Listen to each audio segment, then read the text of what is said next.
Welcome back, troglodytes, to your daily dose of guitar information, the Trogly's Guitar Show. Hey, Heritage Auctions is selling a bunch of stuff again. I picked out around 20 of them that I thought were interesting. Starting with this one, Paul McCartney's 1988 Gibson Les Paul Custom. I kind of got a chuckle out of the opening bid on this one, $40,000, but you know, you got whole Beatles influence here. So clearly, this one must have a story, right? And it does. So all the way back in 1988, HBO was doing a special called Les Paul and Friends, a tribute concert where they got Paul McCartney, Eddie Van Halen, David Gilmour, B.B. King, among a few other artists to make a custom appearance. And Gibson at the time made instruments for each of those guys just specifically for that show. Now, unfortunately, I guess Paul McCartney had a schedule conflict, so he couldn't actually stay the full recording time, but they had him use this particular guitar while talking about Les's influence on him as well as playing one of his songs. And we can back all that up with this COA that was provided in 2013 from the producer of that show. So to me, that means Paul McCartney didn't get this guitar. It's not really his. He just played it on some old show,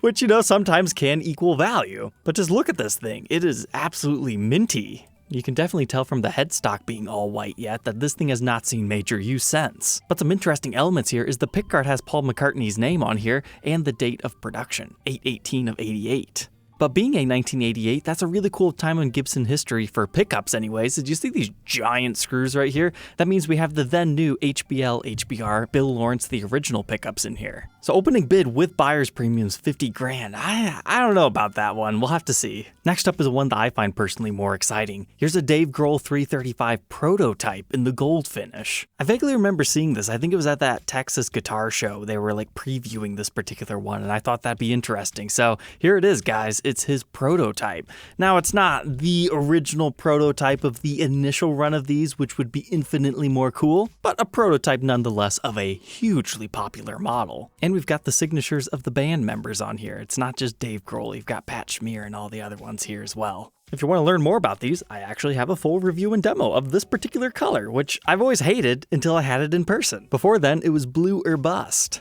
But what confuses me about this listing is, well, why is there a photo that has two of them? I don't think we're bidding on two. Just changing lighting angles, I would suppose, to show off the nature of the finish, maybe? But opening bid on that one's not too bad, $5,000 with buyer's premium. I would assume at a minimum about $12,000 for that. And now the other artist guitar that stood out to me is the John Wilkinson BC Rich. This is another body form that I'm not all that familiar with. It's kind of like Les Paul meets SG meets Theodore. All kinds of stuff going on here. Wraparound bridge, looks like DiMarzio pickups, nice rose tattoo thing going on, and all your fancy electronics that your heart can desire. With the cool BC Rich logo, but untrimmed strings. Come on, guys. But if you're not familiar, John, he's well known for performing with Elvis Presley, even Chuck Berry, and the Greenwood County Singers. Still pretty iconic in his own right. Here he is playing that guitar. But that one starts at $12,500 with buyer's premium. That one's too far out of my grasp to really even make any estimate on that myself. But hey, I like the custom flight case he has for it.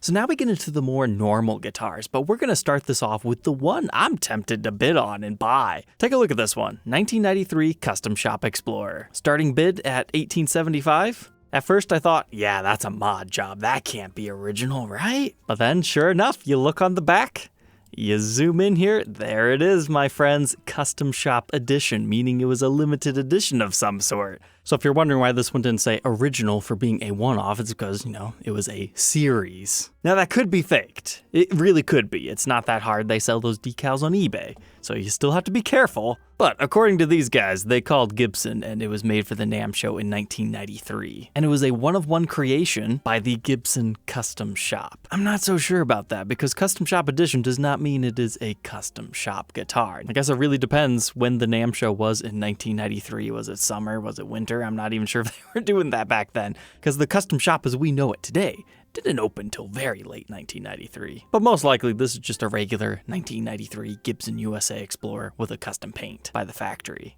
But they were able to find out there was also a Les Paul done up like that at the exact same time. So that kind of has me intrigued with this one because I like to collect the early 90s era, you know, before the custom shop really comes in, like some custom shops I'll like too. But anything that has that custom shop edition decal or custom shop original makes me excited. However, for me, I hate the pickguard on this. Such a missed opportunity to also paint that or just have it be a non-pickguard model in general. Because from far away, it just completely ruins the illusion. I mean, they went as far as putting zebra bobbin pickups in here to complete the look. Why not do something with our pickguard? I mean, look at our headstock. I love it. They even have the Gibson Mother of Pearl logo, which I was kind of scared that they didn't have. Now, I can definitely tell there's some lacquer checking and shrinking around that logo. That's a little bit more extreme than normal, but that's how we know it's legit.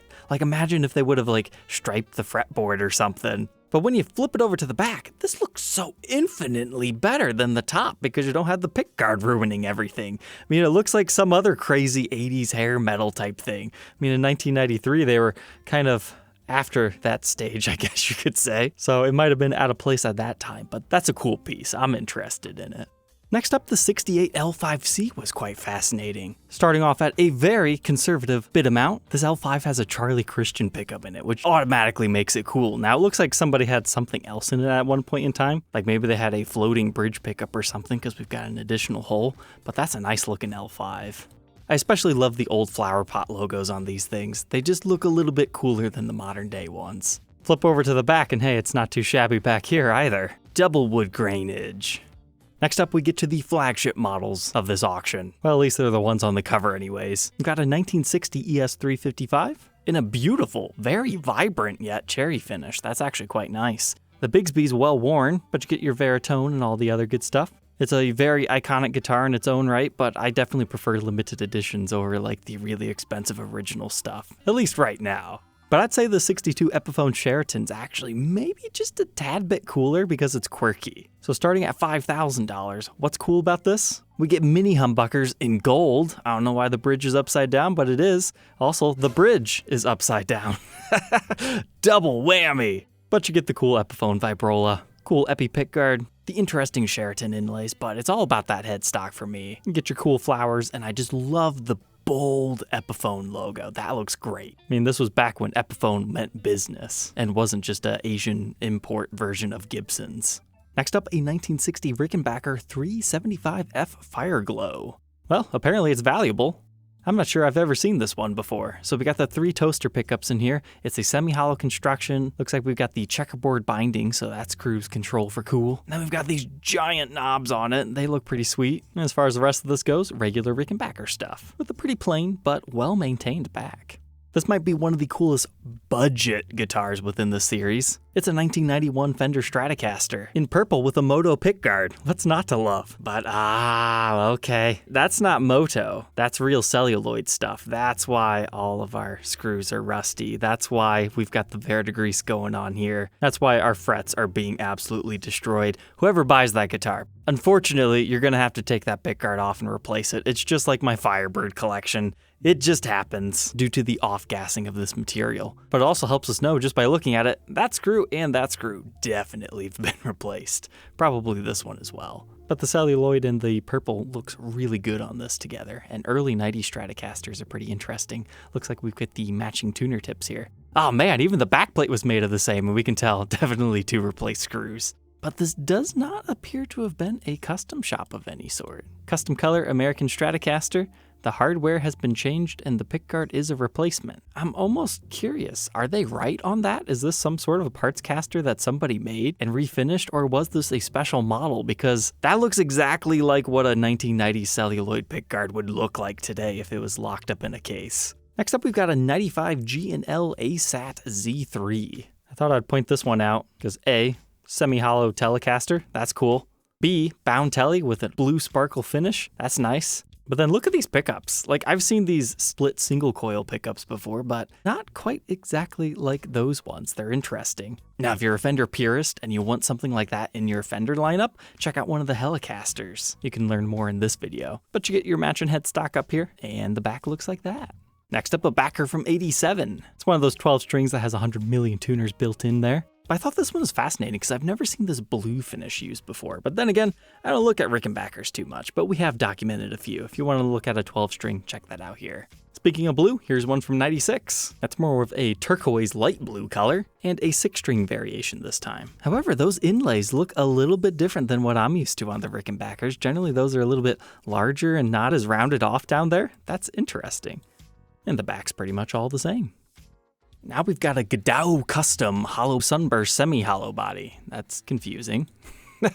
So I clicked on this one because you got the cat eye sound hole right here. So this must be like, semi-hollow in construction would be my guess. But then we have a wraparound bridge that's intonatable, kind of pigtail style. Then you get 2 humbuckers, which look a little bit cheap in my opinion. And then you get this neck that has one of those truss rod wheels down here. It looks like master volume, master tone, 3-way selector switch. This whole body style feels a little bit crammed in my opinion, but who knows, maybe it plays great. Then we've got this really protruding headstock up here. But then you flip it over to the backside and it's like, whoa, bolt-on neck. They've recessed the body a little bit so you can play higher up. Got interesting wood grain, natural maple neck, and then interestingly enough, like a stinger design back here done up in another veneer of wood. Kind of reminds me of the custom built guitar that we documented in this episode. Now, whenever I see one of these things show up, we always have to talk about it. Here's an Antigua Stratocaster. That actually looks to be in pretty clean shape. Now, we do have a little bit of paint wear right here on the pickguard, but Antigua is such a cool finish. Now, granted, this one, it's not my favorite. It's definitely yellowed over a little bit more than some of the other ones. I like it when it's nice and clear and crisp, and you get a little bit more of a border around here, but not quite as extreme as some of the reissues. But it's a trem model. You've got your maple fretboard. Frets are definitely in need of a cleaning, but everything looks okay on that. Okay, then we get to the back. It's definitely been used. It's got some wear back here. Opening bid is $18.75. I'm sure that'll bring like $25 on this auction. They also had one of the anniversary Stratocasters. Fairly recently, some new old stock ones surfaced to the market. You can check out this video to learn more. But this one also being offered at $18.75 is opening bid. But remember, we got like a month left on this auction. I'm on this one a little bit early this time. That's got pretty good non-yellowed lacquer to it. It's still very silver. The back is also in really good shape.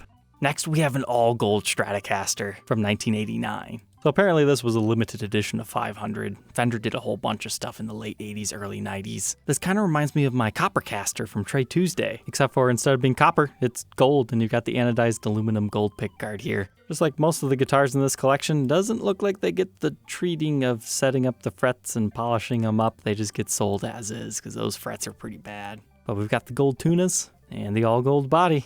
And there we go, proof that it was one of 500. Whenever I see one of these, I always want to share it. That's a 1997 Les Paul Studio. The opening bid is a great price on this. That is clean, jeez.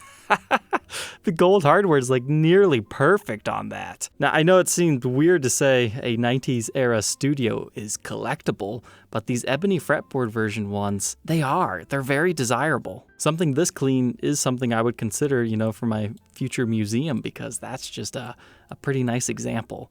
However, I don't really trust heritage auctions with describing and disclosing everything, especially after my whole L5S purchase. So I'd want to see this stuff in person before bidding too crazily on something like that.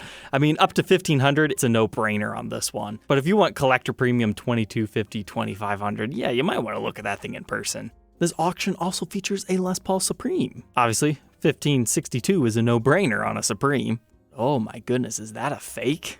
Wow, that's just got some extreme lacquer issues. That's outside of the early 90s when that normally happens. I'm not so sure about that one. Like, the logo just looks so strange on that, but it is authentic. So you might need to re-clear the headstock, but I mean the top, it's nice for one of these. Gold appears to be in nice shape. Switch it over to the back, you get a little bit more of a wide flame, which I'm personally a big fan of, and just a beautiful solid mahogany neck right there. Need to learn more about Supremes? Check this video out. I'd assume this one will sell probably around $2,500, it'd be my guess.